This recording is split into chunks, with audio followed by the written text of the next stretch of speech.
Hey guys, well, since now that I'm awake, might as well make some videos. Just wanted to share what I've been learning with you guys, as I always do. It's just so interesting, this journey that I'm on. So, I think I made a video a while ago about a guy that I met that studied the Ifa religion, which is supposedly about your ancestral line, but it has ties to like Santeria. And I was like, that is very interesting.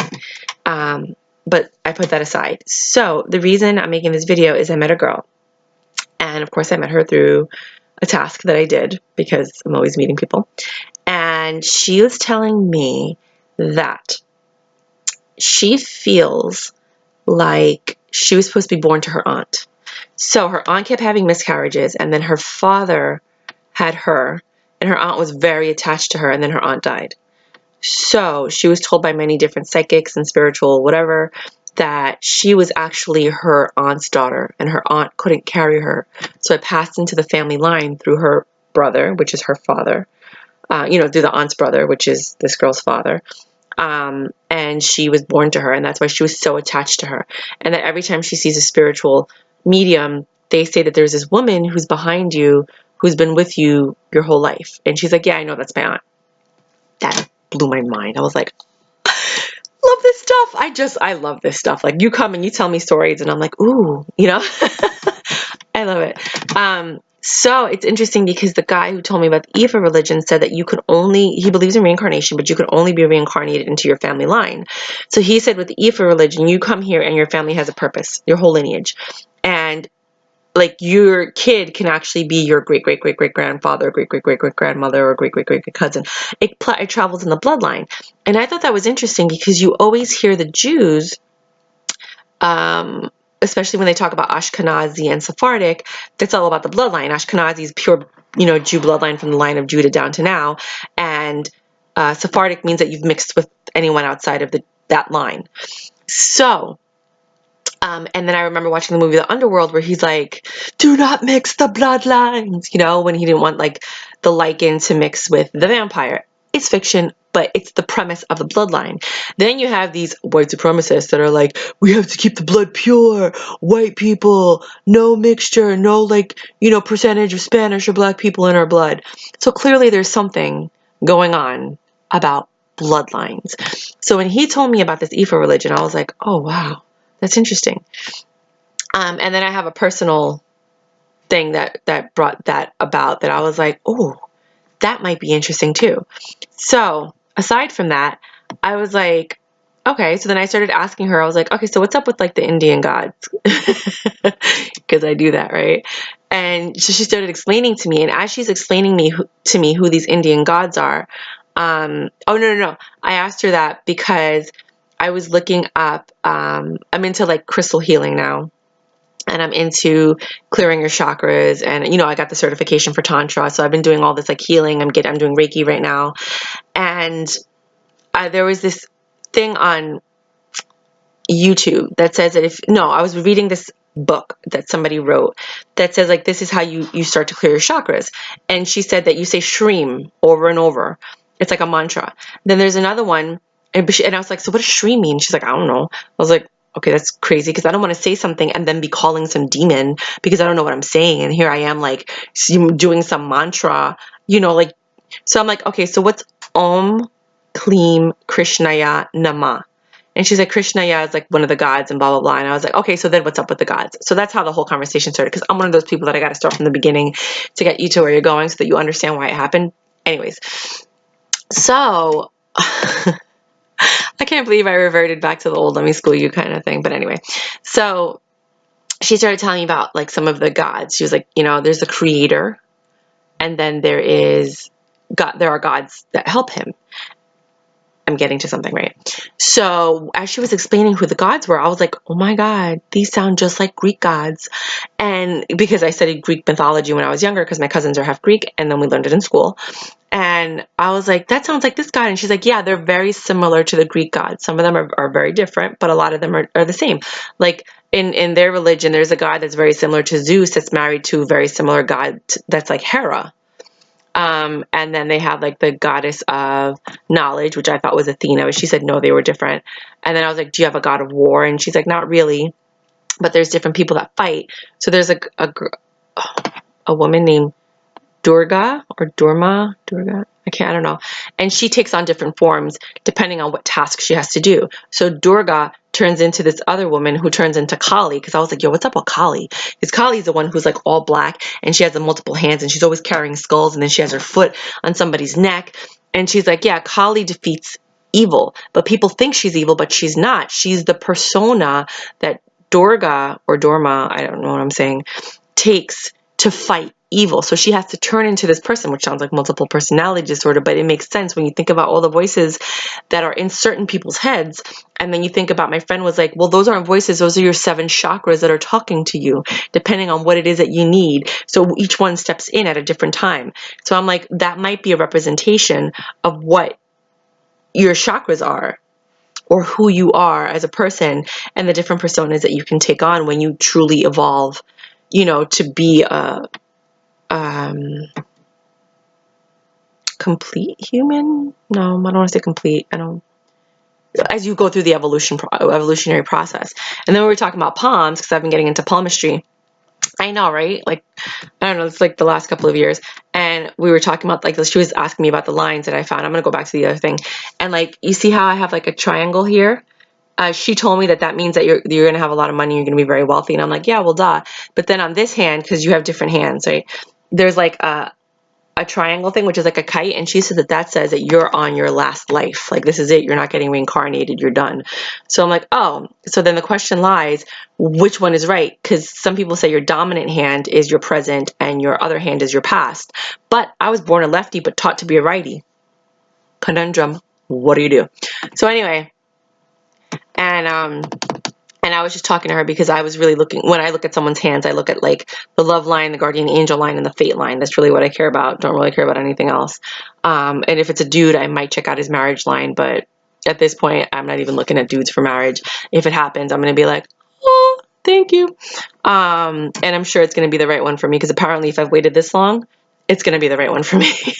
So we were talking about the different gods, and how their religion forms. And I was talking to one of my friends, and I was saying, prior to monotheism, prior to worshiping one God, every single culture in the world were pagans. They all worshipped multiple gods. They all had one creator and then other gods that that existed, and they all worshipped them, and they all sacrificed to them, or no, not soccer. I don't know what the word is. I don't know. Ever since I got into the car accident, I've lost a lot of words. But anyway, so I just thought it was interesting that a lot of cultures all worship the same type of gods, whether it's the Mayans, the Incas, the Greeks, the Indians, the Polynesians, the Wiccans. Everybody worshipped, even the Hebrews worshipped multiple gods until they chose to worship one God. But even if you worship one God, even with the Catholic religion, y'all gonna hate me right now, there's God, Jesus, and the Holy Spirit. There's supposed to be one being, they're all God, but there's still 3 entities. Then you have saints, and you have angels. And there's a hierarchy of angels, like Archangel Michael and Raphael and Gabriel, and then you have saints that kind of represent not gods, because they're humans, but they have like a symbolism, if that makes any sense, or the apostles, if you want to say that. So there's always, even in the Catholic religion, if you really break it down, there's a hierarchy of like angels that have a purpose. And then you have the Holy Spirit, and then you have Jesus, and then, and then God is the creator. And if you saw my last video last time, I wanted to figure out where the name God came from. And that's one of the 12 tribes of Israel, which makes me wonder whatever happened to those other 10 tribes. Anyway, so that's what's been going on in my conversation just today. When I went to talk to someone that I had met on a task, because I had left my chair there and I needed to get it, and that was from like a task that I did in June, and they still had my chair, and I thought that was very nice. So now that I was capable of walking, I went and I got my chair, and then we got into this discussion, and it was just really interesting. So I wanted to share that with you guys. Random, here I go. This stone, I got it because I'm learning about chakras and clearing them. It's called blue lace agate.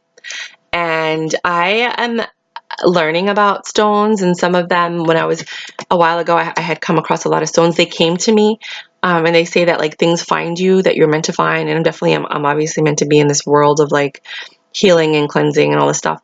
But when I opened this, there was 2 of them. And when I tell you I opened this package, it was like a wind of air came into my room, and I literally felt the power of this stone. I've never said that about anything in my life. There is no stone on earth that exists. I bought Cavansite, which is supposed to be a forgiving stone from Pune, India, because I saw a video about it. I don't think it did anything, but it's interesting because prior to that, my cousin told me to watch the Rajneeshis, because her in-law's mom is like a Rajneeshi. And I was like, what is that? And she's like, you got to watch the documentary on Netflix about them. So I did, and then they all came from Pune. And then I see this video about a stone called Cavansite, which is about forgiveness, which was something that I was going through. I recently had a death in the family, and I feel like I didn't spend enough time with this person.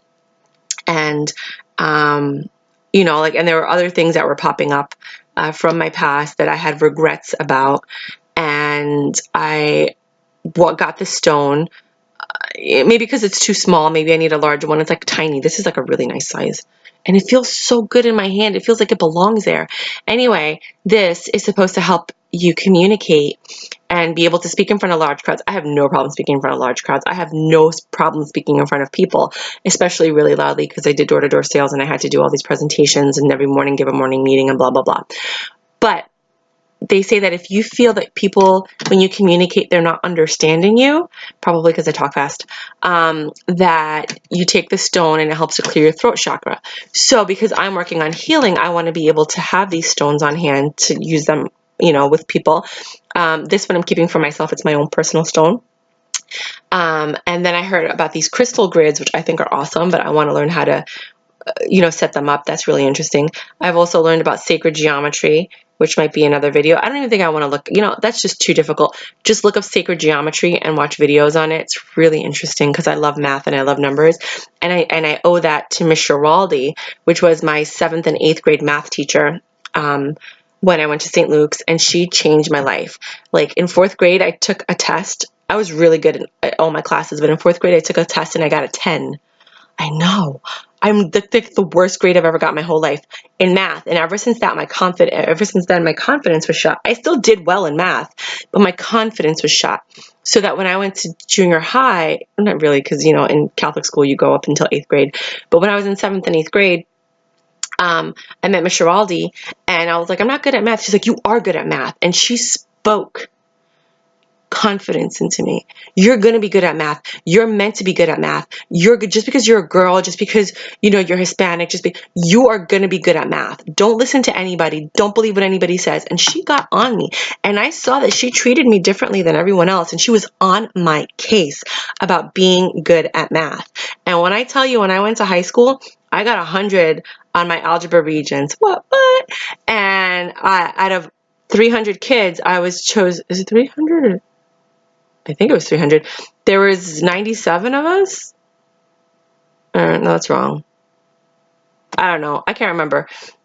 But I know it was like a large number. Like out of 300, there was 97 or 37 or something like that of us chosen to go to accounting camp that Pace University was holding, which is why I ended up going to Pace. And that's where I met my best friend, Derek. And we had the curfew crew. And this is like a long story anyway.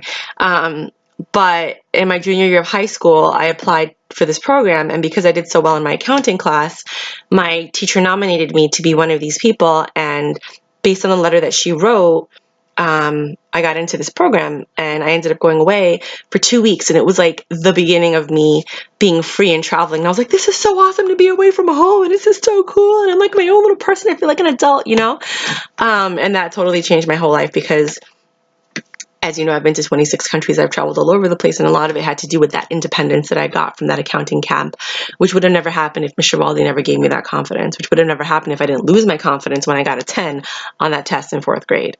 Anyways, so I'm really into numbers. And then when I learned about sacred geometry, anyway, so much information. I just talk too much. I really thought it made sense. It was really interesting, you know, the symbols of the triangle and how they represent 3, 6, and 9 in a circle, and how there is no 0, like the numbers end at 9. And then they say that the Incas, I don't remember if they said the Incas or the Mayas invented 0 or there was no 0. I have to look that up. But basically, if you look at that, it's a triangle, right? And the triangle, if you turn it upside down and right side up, it's the Jewish star. And there's a reason they have the up and the down, and they say that that's the man and the woman and the union of the two energies and entities. And, you know, I'm still looking into all of that. But I just find it's interesting that that star is in there. And there's a lot with the triangle, like the pyramids on the dollar bill, you know, the all-seeing eye. Like, so sacred geometry has a lot to do with it. I think you guys should really look it up. It's really, really interesting. And then they break it down into like everything is in pairs. There's no such thing as like odd numbers. So like 2, 1, if you split it becomes 2. 2, if you split it becomes 4. 4 becomes 8. 8 becomes 16. 16, 32. 32, 64. 64, 128. 128, 256, and so on and so forth. And if you take certain numbers and you use their exponential factors and then you add them together, they all equal every number except for 3, 6, and 9, which is, I mean, like, just watch it. Watch videos on sacred geometry. That's awesome. Then I started watching videos on Masons because I love knowledge, and I actually wanted to be a Mason, but you can't be a Mason. You can be an Eastern Star. I don't want to be an Eastern Star. I wanted to be like, I want knowledge, and not to be a Mason because I care about, like, I don't care about the title. I care about the information and the knowledge. Like, as you know, I'm a knowledge seeker, and that's what Let Me School You is about. As I learn, I share with you. And sometimes I'll share information with you, and then I'm like, oh, revision. I just learned something else. My bad. You know? But right now, this is everything that we're talking about. And if I don't know something, I say it. Like, I know how to say that God's name, Durga or Dorma or something like that. So, yeah. That's where I'm at. I'm at 16 minutes and 50 seconds with this video, so I'm going to stop. I really like this blue lace agate. If you have a problem with communication, if you're having issues in your relationship with communication, I highly recommend getting it. I got it on eBay. It was like $12 for 2 big stones. It was called quarter pound.